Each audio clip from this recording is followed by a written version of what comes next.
Shalom, selamat pagi Bapak Ibu Saudara yang dikasihi Tuhan. Salam sejahtera buat saudara semua dimanapun berada. Kiranya damai sejahtera dan sukacita oleh Roh Kudus senantiasa melimpah dalam hati dan kehidupan kita semua. Puji Tuhan. Sebelum memulai segala sesuatu, mari siapkan hati dan pikiran kita untuk menerima firman Tuhan yang akan menjadi penuntun dalam kehidupan kita sepanjang hari ini. Tema renungan hari ini adalah mendengar Tuhan berbicara. Ayat bacaan kita terdapat di dalam Nehemia pasal yang ke-7, ayat yang ke-4 sampai ayat 38. Dan dalam ayat yang ke-5 bagian A berkata, "Maka Allahku memberikan dalam hatiku rencana untuk mengumpulkan para pemuka, para penguasa dan rakyat, supaya mereka dicatat dalam silsilah."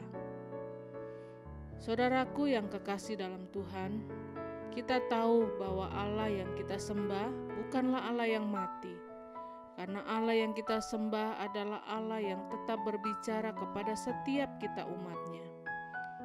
Dan cara Allah berbicara kepada setiap kita sangatlah unik. Allah dapat berbicara lewat suara langsung. Allah dapat berbicara melalui khotbah-khotbah pendeta atau melalui puji-pujian yang kita nyanyikan. Seringkali Allah juga bisa berbicara melalui masalah-masalah kehidupan yang sedang kita hadapi. Jika kita peka akan suara Tuhan, maka kita akan mengerti bahwa Tuhan sedang berbicara kepada kita dan mengingatkan sesuatu kepada kita. Selain itu, Allah juga dapat berbicara melalui suara hati. Lewat suara hati kita, Allah berbicara dengan sangat lembut. Karena itu ketika Allah berbicara, janganlah keraskan hati kita.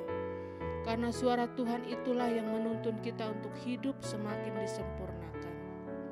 Suara Tuhan itu juga yang menuntun hidup kita supaya semakin kuat. Dan suara Tuhan itulah yang membawa kita semakin berkenan kepadanya.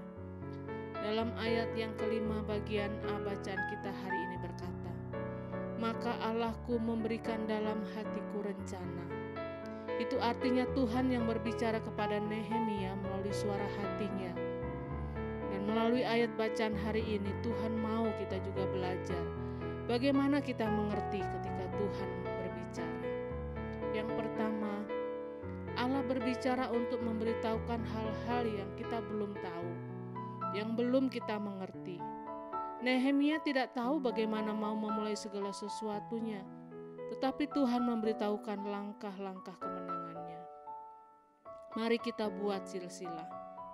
Dalam hidup kita ini ada banyak hal yang kita belum mengerti, yang kita belum tahu, dan ketika Allah bicara, Ia akan menyatakan segala sesuatunya kepada kita.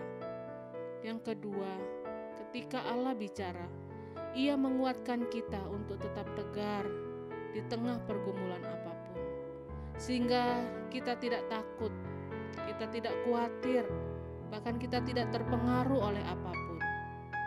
Karena ketika Allah bicara, Ia akan menuntun kita untuk hidup berkemenangan. Karena di dalam suara Tuhan Ia membawa kita untuk dapat melihat kemenangan lepas kemenangan. Dan yang ketiga, ketika Allah bicara, Ia akan menghibur kita di masa-masa yang sukar, sehingga kita tidak gentar untuk menghadapi apapun. Karena kita tahu bahwa roh yang ada di dalam kita lebih besar dari roh yang ada di dalam dunia ini. Dia adalah Tuhan yang mau berbicara kepada setiap kita anak-anaknya. Tetapi pertanyaannya, sudahkah kita mendengarkan suara Tuhan? Atau justru kita yang sibuk memaksa Tuhan untuk mendengarkan suara kita? Doa memang benar bahwa Allah mendengar apa yang kita bicarakan atau ucapkan. Tetapi ingat bahwa doa juga berarti memberikan waktu kepada Allah untuk Ia berbicara dan menyampaikan sesuatu yang sangat penting dalam hidup kita, yaitu langkah-langkah apa yang Tuhan tetapkan untuk kita taati dan lakukan sesuai tuntunannya. Amin. Mari kita berdoa. Tuhan Yesus, ajarkan kepada kami untuk selalu memiliki kepekaan dalam mendengarkan suara-Mu. Dan tuntunlah langkah hidup kami setiap hari, agar kami tidak tersesat dan jatuh. Ajarlah kami untuk menjadi pelaku-pelaku firman-Mu, dan bukan hanya menjadi pendengar saja. Di dalam nama Tuhan Yesus kami berdoa. Amin. Kiranya berkat yang sempurna dari Allah Bapa kita, kasih karunia dari Tuhan Yesus Kristus, dan persekutuan yang indah dengan Roh Kudus menyertai kita semua dari sekarang ini dan sampai selama-lamanya. Maju terus dalam tuntunan Tuhan, tetap semangat, sampai jumpa esok hari. Tuhan Yesus memberkati.